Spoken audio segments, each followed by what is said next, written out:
ಇಟ್ನಲ್ sir, ಇದು ಕೇವಲ ಕಾಂಗ್ರೆಸ್ನ ಯಾರೋ ಒಬ್ರು ನಾಯಕರು ಮಾತನಾಡಿದ್ರು ಅನ್ನೋ ಕಾರಣಕ್ಕೆ ಕಾಂಗ್ರೆಸ್ನವ್ರು ಯಾರು ಯುದ್ಧದ ಬಗ್ಗೆ ಯೋಚನೆನೇ ಮಾಡ್ತಿಲ್ಲ ಅನ್ನೋದು ಬ್ಲೇಮ್ ಗೇಮ್ ನಾನು ಮಾಡ್ತಾ ಇಲ್ಲ. ವಿರೋಧ ಪಕ್ಷದ ನಾಯಕರಾದ ಆರ್ ಅಶೋಕ್ ಅವರು ಕೂಡ ಇದಕ್ಕೆ ಪೂರಕವಾಗಿ ಮಾತನಾಡಿದ್ರು. ಆಮೇಲೆ ಅದನ್ನ ಅಪೋಸ್ ಕೂಡ ಬಿಜೆಪಿ ಅವರು ಮಾಡಿದ್ರು, ಕಾಂಗ್ರೆಸ್ನವರು ಮಾಡಿದ್ರು. ಬಟ್ ಅವಮಾನ ಪಡೋ ರೀತಿಯಲ್ಲಿ ನಮಗೆ ಪರಿಸ್ಥಿತಿ ಆಗ್ತಾ ಇದೆ. ನಮಗೆ ನಮ್ಮ ಕುಟುಂಬಕ್ಕೆ ಟಿಕೆಟ್ ಬೇಕು ಕೇಳೋ ಸಂದರ್ಭನ ಇದು? ನನ್ನ ಪ್ರಶ್ನೆ ಸರ್. ನೀವು ಇದನ್ನ ಪ್ರಶ್ನೆ ಎತ್ತದೇ ಇದ್ರೂ ಕೂಡ ನಾನು ಮಾತಾಡೋಣಿದ್ದೆ ಇದನ್ನ. ಯಾಕಂದ್ರೆ ಈ ಶಾಸಕರುಗಳು ಏನು ಅಂದ್ಕೊಂಡ್ಬಿಟ್ಟಿದ್ದಾರೆ, ಇವ್ರು ಟಿಕೆಟ್ ಫ್ರೀ ಟಿಕೆಟ್ ಯಾಕೆ ಕೊಡಬೇಕು, ಯಾರು ಯಾಕೆ ಕೊಡಬೇಕು ಫ್ರೀ ಟಿಕೆಟ್ ಇವ್ರಿಗೆ? It's a private, RCB is a private team. ಅದು ಇಟ್ಸ್ ಅ ಸ್ಪೋರ್ಟ್ಸ್. ಪ್ರೈವೇಟ್ ಆಗಲಿ ಏನಾಗಲಿ, ನನಗೆ ಉಚಿತವಾಗಿ ಇಂಥದ್ದು ಬೇಕು ಅನ್ನೋದಕ್ಕೆ ಏನು ಕಾರಣಗಳಿದಾವೆ ಶಾಸಕರುಗಳಿಗೆ? ಉಚಿತ ಯಾಕೆ ಕೊಡ್ಬೇಕು ಯಾವುದನ್ನಾದ್ರೂ ಇವರಿಗೆ? ಯಾಕಂತ ದ್ಯಾಟ್ ಈಸ್ ಎಂಟೈಟಲ್ಮೆಂಟ್. ಅದೊಂದು ಫ್ಯೂಡಲ್ ಮನಸ್ಥಿತಿ. ಅದು ಆ ಎಂಟೈಟಲ್ಮೆಂಟ್ ಸೆನ್ಸ್ ಆಫ್ ಎಂಟೈಟ್ಮೆಂಟ್ ಹೋಗ್ಬೇಕು. ಅದನ್ನು RCB ಅಕಸ್ಮಾತ್ ಈ ಒಂದು ಚರ್ಚೆಗೆ ಬರೋದಾದ್ರೆ they should refuse any ticket. ಒಂದು ಕೊಡಬಾರ್ದು ಇವ್ರಿಗೆ. ಯಾಕೆ ಕೊಡಬೇಕು? ನೋಡೋ ಟಿಕೆಟ್ ತಗೊಂಡು ನೋಡ್ರಿ. ನಾ ಇವತ್ತು RCB ಟಿಕೆಟ್ ಕೇಳ್ತೀರಿ, ನಾಳೆ ಮತ್ತೊಂದು ಕೇಳ್ತೀರಿ, ನಾಳೆ ಮತ್ತೆ ಸಿನಿಮಾ ಟಿಕೆಟ್ ಫ್ರೀ ಕೊಡು ಅಂತ ಕೇಳ್ತೀರಿ. ಏನಿದ್ರ ಅರ್ಥ? ಕೆಲ ಫಾರಿನ್ ಕಂಟ್ರಿ ವಿಸಿಟ್ಗೂ ಫ್ರೀ ಟಿಕೆಟ್ ಕೇಳಬಹುದು, ಮತ್ತೆ ಬೇಕು ಅಂದವ್ರು luxury. It's an official visit, this different thing. ಅದು ಅಧಿಕೃತ ಅಫಿಷಿಯಲ್ ವಿಸಿಟ್ ಆದ್ರೆ ಬೇರೆ ವಿಚಾರ. ಅದಲ್ಲ ಸರ್, ನಾನು ಲಕ್ಸುರಿ ಬಗ್ಗೆ ಕೇಳ್ತಾ ಇದ್ದೀನಿ. ಲಕ್ಸುರಿ ಟ್ರಿಪ್ಗಳು, ಕೆಲ ಬೀಚ್ ಏರಿಯಾಸ್.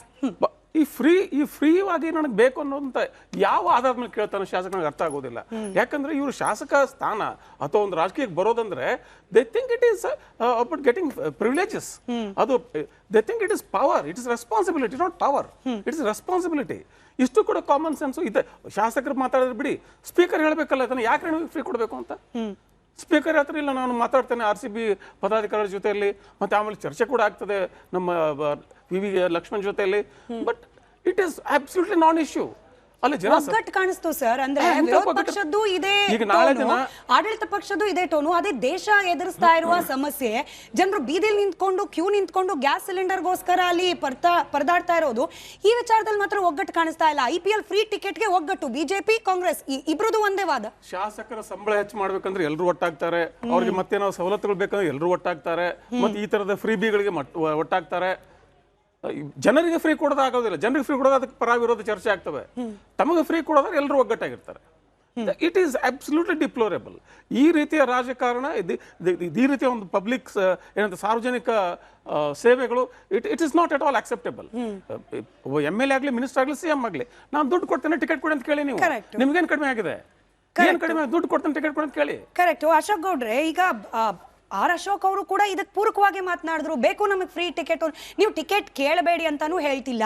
IPL ನೋಡೋದು ತಪ್ಪು ಅಂತಲೂ ನಾನು ಹೇಳ್ತಾ ಇಲ್ಲ. ಆದರೆ ಮೋದಿ ವಿಶ್ವಗುರು, ಜಾಗತಿಕ ಮಟ್ಟದಲ್ಲಿ ಎಲ್ಲರ ಜೊತೆ ಮಿತ್ರರಾಗಿದ್ದಾರೆ, ಹಾಗಾಗಿ ದೇಶ ಮುನ್ನಡಿತಾ ಇದೆ, ನಾವೆಲ್ಲರೂ ಕೂಡ ಸೇಫ್ ಆಗಿದ್ದೀವಿ ಅನ್ನುವ ಬಿಜೆಪಿ ಪಕ್ಷ ವಾರ್ ಟೈಮಲ್ಲೂ ಕೂಡ IPL ನೋಡೋಷ್ಟು ಫ್ರೀ ಆಗಿದೆ ಅಂತಂದ್ರೆ ರಾಜ್ಯ ಮಟ್ಟದಲ್ಲಿ ಜನ ಇದನ್ನು ಹೇಗೆ ಗಮನಿಸಬೇಕು ಅನ್ನೋದನ್ನ ನೀವೇ ಹೇಳ್ಬಿಡಿ.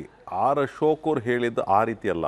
ಅವ್ರು ಕೇಳ್ತಿರೋದ್ರಿಂದ ಟಿಕೆಟ್ ಕೊಟ್ಟರೆ ಪರವಾಗಿಲ್ವಾ ಅಂತ ಅನ್ನೋತಕ್ಕಂಥ ಮಾತನ್ನ ಹೇಳಿದ್ದು. ವಿಚಾರ ಏನು ಅಂತ ಹೇಳಿದ್ರೆ, ನಾನು ಒಪ್ಕೊಳ್ತೀನಿ ಯತ್ನಾಳ್ ಸರ್ ಜೊತೆ. ಏನಂದರೆ ಈ ಫ್ಯೂಡಲ್ ಮೈಂಡ್ ಸೆಟ್ ಏನಿದೆ ಈ ವಿದ್ಯಾನಂದ ಕಶ್ಯಪ್ಪನವರಂಥವ್ರಿಗೆ, ಯಾರು ಅದನ್ನ 60 ಸ್ಕೈ ಬಾರ್ ಅಂತ ಏನಿದೆ ಬೆಂಗಳೂರಲ್ಲಿ UB ಸಿಟಿ ಒಳಗಡೆ, ಅಲ್ಲೋಗಿ ಕುಡಿದು ಗಲಾಟೆ ಮಾಡಿ ದುಡ್ಡು ಕೊಡದೆ ಅಲ್ಲಿ ಒಡಿಸ್ಕೊಂಡು ಬಂದಿರತಕ್ಕಂತಹ ವ್ಯಕ್ತಿಗಳಿಗೆ ಇದೇ ಥರ ಐಡಿಯಾಗಳೇ ಬರೋದು. ಒಂದು. ಎರಡನೇದು, ನೀವು ಇಷ್ಟ ಹೇಳಿದ್ದನ್ನ ಆರ್ ಅಶೋಕ್ ಅವರು ಅಲ್ಲಿ ಹೇಳಿದ್ರು ಆಗ್ತಿತ್ತು ಸರ್. ಬಟ್ ಅಶೋಕ್ ಅವರು ನಿಮ್ಮ ತರ ಇರಲಿಲ್ಲ. ವಿಚಾರ ಹಂಗಲ್ಲ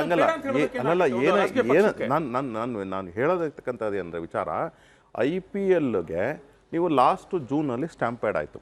ಆ ಸ್ಟ್ಯಾಂಪೇಡ್ ಆದಾಗ ಇದೇ ಸದನದಲ್ಲಿ ಆಗಸ್ಟ್ ನಡೆದಂತಹ ಸದನ ಏನಿತ್ತು, ಅನೇಕ ಜನ ಈ ಶಾಸಕರಲ್ಲಿ ಇಂಜಿನಿಯರ್ಸ್ ಇದ್ದೀರಾ, ಡಾಕ್ಟರ್ಸ್ ಇದ್ದೀರಾ, ಲಾಯರ್ಸ್ ಇದ್ದೀರಾ, ಎಲ್ಲರೂ ಇದ್ದೀರಾ.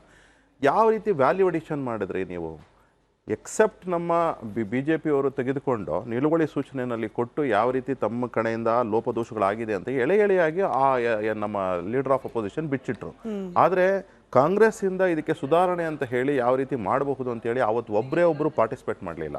ನೀವು KSCAಗೆ ಅವತ್ತು ಕೈ ಬಿಟ್ಬಿಟ್ರಿ, ನಮಗೆ ಇದಕ್ಕೆ ಜವಾಬ್ದಾರಿ ಇಲ್ಲ ಅಂತ ಹೇಳಿದ್ರಿ. RCB ಒಂದು ಪ್ರೈವೇಟ್ ತಂಡ, RCB ಒಂದು ಯೂನಿಟ್ ಇದೆ ಅಂದರೆ ಅವ್ರೇನೋ ಒಂದು ಕಂಪ್ನಿ ಇದೆ. ಫಸ್ಟ್ ಆಫ್ ಆಲು, ಆಮೇಲೆ ನಾನು ಸಂಜೆ ಇನ್ನೊಂದು ಆಂಗ್ಲದಲ್ಲಿ ಡಿಬೇಟ್ ಅಟೆಂಡ್ ಮಾಡಬೇಕಾದ್ರೆ ಇನ್ನೊಬ್ಬ ಕಾಂಗ್ರೆಸ್ ವಕ್ತಾರ ಹೇಳ್ತಿದ್ರು, ಇವರು ಅಮಿತ್ ಶಾ ಅಟೆಂಡ್ ಮಾಡಲ್ವಾ ಅಂತ ಹೇಳಿ. ಅಮಿತ್ ಶಾ ಅವರು ದೇಶದ ಗೃಹ ಮಂತ್ರಿಗಳಿದ್ದಾರೆ, ಅವ್ರಿಗೆ ಪ್ರೋಟೋಕಾಲ್ ಅಲ್ಲಿ ಕೊಡಬೇಕು. ಗವರ್ನರ್ ಪ್ರೋಟೋಕಾಲ್ ಅಲ್ಲಿ ಕೊಡ್ತಾರೆ, ಯಾರು ಅದನ್ನ ಅಬ್ಜೆಕ್ಟ್ ಮಾಡಲ್ಲ. ಮುಖ್ಯಮಂತ್ರಿ ಪ್ರೋಟೋಕಾಲ್ ಅಲ್ಲಿ ಕೊಡ್ತಾರೆ, ನಾವು ಅದನ್ನ ಅಬ್ಜೆಕ್ಟ್ ಮಾಡ್ತಿಲ್ಲ. ಟೈಮಿಂಗ್ ಯುದ್ಧ ನಡೀತಿರೋ ಪರಿಸ್ಥಿತಿ, ಬೇರೆ ರಾಜ್ಯಗಳಿಗಿಂತ ನಮ್ಮ ರಾಜ್ಯದಲ್ಲಿ ಜನ ಬೀದಿಲ್ ನಿಲ್ತಾ ಇದ್ದಾರೆ. ಗ್ಯಾಸ್ ಸಿಲಿಂಡರ್ಗಾಗಿ ಪೆಟ್ರೋಲ್ ಬಂಕ್ ನಲ್ಲಿ ಆತಂಕ ಪಟ್ಕೊಂಡು ಟ್ಯಾಂಕ್ ತರ್ತಾ ಇದ್ದಾರೆ ತುಂಬಿಸ್ಕೊಂಡು ಹೋಗೋಕೆ. ಹೀಗಿರುವಾಗ ಪ್ರಿಯಾರಿಟಿ ಯಾವ್ದಾಗಿರ್ಬೇಕಾಗಿತ್ತು? ಸೆಷನ್ ನಡೀತಾ ಇರ್ಬೇಕಾದ್ರೆ ಚರ್ಚೆಯ ಪ್ರಿಯಾರಿಟಿ ಫ್ರೀ IPL ಟಿಕೆಟ್ ಆಗ್ಬೇಕಾಗಿತ್ತ ಅಥವಾ ಪೆಟ್ರೋಲ್ ಡೀಸೆಲ್ ಗ್ಯಾಸ್ ಆಗ್ಬೇಕಾಗಿತ್ತ ಅಂತ? ನಿಮಗೆ ಅನೇಕ ಬಿಲ್ಸು ಈ ರಾಜ್ಯದಲ್ಲಿ ವಿತೌಟ್ ಡಿಸ್ಕಷನ್ ಪಾಸ್ ಆಗಿದೆ. ಅದಕ್ಕೊಂದು ಕ್ಲಾಸಿಕ್ ಎಕ್ಸಾಂಪಲ್ ಅಂದ್ರೆ ಸ್ಮಿತಾ ಅವರೇ, sir again you are debating the topic. ನಾನು ಕೇಳ್ತಿರೋದು ಇಷ್ಟೇನೆ, ಚರ್ಚೆಯ ವಿಚಾರ ಯಾವ್ದಾಗಬೇಕಾಗಿತ್ತು? ಸತ್ಯವಲ್ಲ. ಯಾಕೆಂದ್ರೆ ಪೆಟ್ರೋಲು ಡೀಸೆಲ್ ಗ್ಯಾಸಿನ ಬಗ್ಗೆ ಒಂದು ಕರೆಕ್ಟ್ ಆಗಿ ಸಿಸ್ಟಮ್ಯಾಟಿಕ್ ಆಗಿ ನಮ್ಮ ಸದನಕ್ಕೆ KH ಮುನಿಯಪ್ಪನವ್ರು ಹೇಳಬೇಕಿತ್ತು, ಹಾಗೆ ಮುಖ್ಯಮಂತ್ರಿಗಳು ಹೇಳಬೇಕಿತ್ತು. ನಾವು ಯಾವುದೇ ರೀತಿ ಪ್ಯಾನಿಕ್ನ ಕ್ರಿಯೇಟ್ ಮಾಡೋದಕ್ಕೆ ಬಿಡ್ತಾ ಇಲ್ಲ, ನಮ್ಮ ಹತ್ರ ಇಷ್ಟು ಶಾರ್ಟೇಜ್ ಇದೆ ಅಥವಾ ಇಷ್ಟು ಸಪ್ಲೈ ಇದೆ, ನಾವು ಅದ್ರ ಬಗ್ಗೆ ಎಲ್ಲ ರೀತಿ ಮಾಹಿತಿನ ಸದನಕ್ಕೆ ಕೊಡಬೇಕಾಗಿತ್ತು. ಅದನ್ನು ನೀವು ಸದನಕ್ಕೆ ಆ ರೀತಿ ಕೊಡ್ತಾ ಇಲ್ಲ. ನೀವು ಸದನಕ್ಕೆ ಕೊಟ್ಟಿದ್ದೇನು ಅಂತ ಹೇಳಿದ್ರೆ, ನೀವು IPL ಡಿಸ್ಕಷನ್ ಮಾಡ್ತೀರಾ, ಬೇಡದೇ ಇರೋ ಚರ್ಚೆ ಮಾಡ್ತೀರಾ. ಪ್ರಶ್ನೆನ ಮುನ್ರತ್ನ ಅವರು ಎತ್ತಿದಾಗ ನೀವೇನು ಹೇಳ್ತೀರಾ? ಮುನ್ರತ್ನ ನೀನು ಹಿಸ್ಟ್ರಿ ಗೊತ್ತಪ್ಪ ನನಗೆ ಅಂತ ಹೇಳ್ತೀರಾ. ಮುನ್ರತ್ನ ಅವ್ರ ಹಿಸ್ಟ್ರಿ ಪ್ರಶ್ನೆಗೆ ಹೋಗ್ಬೇಡಿ. ನೀವು ಮಾತಾಡಬೇಕಾಗಿದ್ದು ಮುನ್ರತ್ನ ಅವ್ರು ಎತ್ತಿದ ಪ್ರಶ್ನೆಗೆ ಉತ್ತರ ಕೊಡಿ. ಒಂದು ನಿಮಿಷ, ನಾನು ಹೇಳ್ತಾ ಇರೋದು ಸದನದಲ್ಲಿ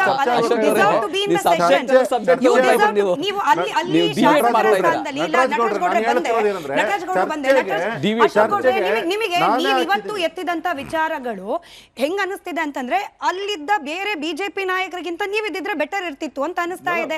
ನೀವು ಅಲ್ಲಿದ್ದ ನಾಯಕರುಗಳು ಮಾತನಾಡ್ಲಿಲ್ವಲ್ಲ, ಇದನ್ನೆಲ್ಲ ಎತ್ತಲಿಲ್ವಲ್ಲ ಪ್ರಶ್ನೆ. KH ಮುನಿಯಪ್ಪನವ್ರು ಲೆಕ್ಕ ಕೊಟ್ಟಿಲ್ಲ, ಎತ್ತಲಿಲ್ಲ ಪ್ರಶ್ನೆ. KH ಮುನಿಯಪ್ಪನವರು ಕಮ್ಯುನಿಕೇಟ್ ಮಾಡ್ತಿಲ್ಲ ಅಥವಾ ಮ್ಯಾನೇಜ್ ಮಾಡ್ತಿಲ್ಲ. ಇದನ್ನ ಅಲ್ಲಿದ್ದ ಅಶೋಕ್ ಅವ್ರು ಮಾಡ್ಬೋದಾಗಿತ್ತು, ಇಲ್ಲಿರೋ ಅಶೋಕ್ ಗೌಡ್ರು ಮಾಡ್ತಿದ್ದಾರೆ. ಅದೇ ದುರಂತ. ನಮ್ಮ LOP ಅವರು ಕಂಪ್ಲೀಟ್ ಆಗಿ ಜನಗಳಿಗೆ ಹೆಂಗ್ ಬೇಕೋ ಅದ್ರ ರೀತಿ ಮಾತಾಡ್ತಿದ್ದಾರೆ. ಜನಗಳ ವಿಚಾರಗಳನ್ನ ಸದನದಲ್ಲಿ ಎತ್ತಾ ಇದ್ದಾರೆ, ಅದ್ರಲ್ಲಿ ಯಾವುದೇ ರೀತಿ ಡೌಟ್ ಇಲ್ಲ. ಅವ್ರು ಆಮೇಲೆ ಅವ್ರು ಎತ್ತಿರೋದ್ರಿಂದಾನೇ ಅನೇಕ ವಿಚಾರಗಳು ಆಚೆ ಬರ್ತಿರೋದು. ವಕಫ್ ಇರಬಹುದು ಅಥವಾ ಬೇರೆ ಬೇರೆ ವಿಚಾರಗಳನ್ನು ಸದನದಲ್ಲಿ ಎತ್ತಿದ್ರಿಂದಾನೇ ಅದಕ್ಕೆಲ್ಲ ಸೊಲ್ಯೂಷನ್ ಸಿಗ್ತಾ ಇದೆ. ಒಂದು ಆದ್ರೆ ನಾನು ಯತ್ನಾಳ್ ಜೊತೆ ಯತ್ನಾಳ್ ಸರ್ ಒಂದು ಲೈಟ್ ಸಾರಿ ನಾನು ಹೇಳ್ತಿರೋದು ನಮ್ಮ ಜರ್ನಲಿಸ್ಟ್ ಅವರೇ ಏನಂದ್ರೆ ನಾನು ಹೇಳಕ್ ಹೊರಟಿದ್ದೇನು ಅಂದ್ರೆ 94 ಇಂದ 99 ಮಧ್ಯದಲ್ಲಿ ಇದೇ ನಿನ್ನೆ ಏನ್ ಪ್ರಸಂಗ ನಡೀತು DK ಶಿವಕುಮಾರ್ ವರ್ಸಸ್ ಮುನ್ರತ್ನ ಅವ್ರದ್ದು, ಅದು ಪ್ರಸಂಗ ಇದ್ದಿದ್ರೆ ಉತ್ತರಗಳು ಪ್ರಶ್ನೆಗಳು ಈ ರೀತಿ ಬರ್ತಾ ಇರಲಿಲ್ಲ. ಪ್ರಶ್ನೆಗಳಿಗೆ ಉತ್ತರಗಳಿಗೆ ಆದ್ರೂ ಸೀರಿಯಸ್ ಆಗಿದೆಯಾ? ಯಾಕೆ ನೇರವಾಗಿ ಪ್ರಶ್ನೆ ಕೇಳ್ತಿದ್ದೀನಿ ಅಂದ್ರೆ, ನ್ಯಾಷನಲ್ ಲೆವೆಲ್ ಅಲ್ಲಿ ಆಲ್ ಪಾರ್ಟಿ ಮೀಟಿಂಗ್ ಕರೆದ್ರೆ ರಾಹುಲ್ ಗಾಂಧಿ ಅವ್ರು ಹೋಗೋದಿಲ್ಲ. ಇಲ್ಲಿ ಮುಖ್ಯಮಂತ್ರಿಗಳ ಸಭೆ ಕರೆದ್ರೆ ನಾನು ಹೋಗೋದಿಲ್ಲ, ಮುನಿಯಪ್ಪನವ್ರನ್ನ ಕಳಿಸ್ತೀನಿ ಅಂತ ಹೇಳಿ ಸಿದ್ದರಾಮಯ್ಯನವ್ರು ಹೇಳ್ತಾರೆ. ಅಂದ್ರೆ ರಾಷ್ಟ್ರೀಯ ಮಟ್ಟದಲ್ಲಿ ಕೇಂದ್ರ ಸರ್ಕಾರ ಮಾಡುವ ಸಭೆಗಳಿಂದ ದೂರ ಉಳಿಯುವ ಕಾಂಗ್ರೆಸ್ ಪಕ್ಷದವರಿಗೆ IPL ಬಗ್ಗೆ ಡಿಸ್ಕಸ್ ಮಾಡಕ್ ಮಾತ್ರ ಇದೇ ಆಸಕ್ತಿ. ಯುದ್ಧದ ಬಗ್ಗೆ, ಯುದ್ಧದ ಪರಿಸ್ಥಿತಿಯ ಮ್ಯಾನೇಜ್ಮೆಂಟ್ ಬಗ್ಗೆ ಆಸಕ್ತಿ ಕಾಣ್ತಿಲ್ವಲ್ಲ ಅಂತ ಹೇಳಿ. ಇಲ್ಲ, ಈಗ ಮಾನ್ಯ ಪ್ರಧಾನಮಂತ್ರಿಗಳು ಇವತ್ತು ಎಲ್ಲ CMಗಳದ್ದು ಮೀಟಿಂಗ್ ಇವತ್ತು ಕರೆದಿದ್ದಾರೆ. ಯುದ್ಧ ಶುರುವಾಗಿ 26 ದಿನಗಳು 27 ದಿನಗಳ ನಂತರ ಫಸ್ಟ್ ಡೇ ಕರೆದಿದ್ರೆ ಹೋಗ್ತಿದ್ರ ಸರ್? ಇಲ್ಲ, ಅದು ಆ ಹೊಣೆಗಾರಿಕೆ ತೋರಿಸಬೇಕು. ಕರೆದ್ರು ಹೋಗ್ತಿರಲ್ಲ, ಹೊಣೆಗಾರಿಕೆ ತೋರಿಸಬೇಕು. ಆ ಹೊಣೆಗಾರಿಕೆ ಪ್ರಧಾನಮಂತ್ರಿ ತೋರಿಸಿಲ್ಲ. ಹೊಣೆಗಾರಿಕೆ ಜವಾಬ್ದಾರಿ ಇಲ್ಲ, ಪ್ರಧಾನಮಂತ್ರಿ ಜವಾಬ್ದಾರಿ ಇಲ್ಲ. ಪ್ರಧಾನಮಂತ್ರಿಗಳ ಜವಾಬ್ದಾರಿ, ಬೇಜವಾಬ್ದಾರಿ ಪ್ರಧಾನಮಂತ್ರಿ.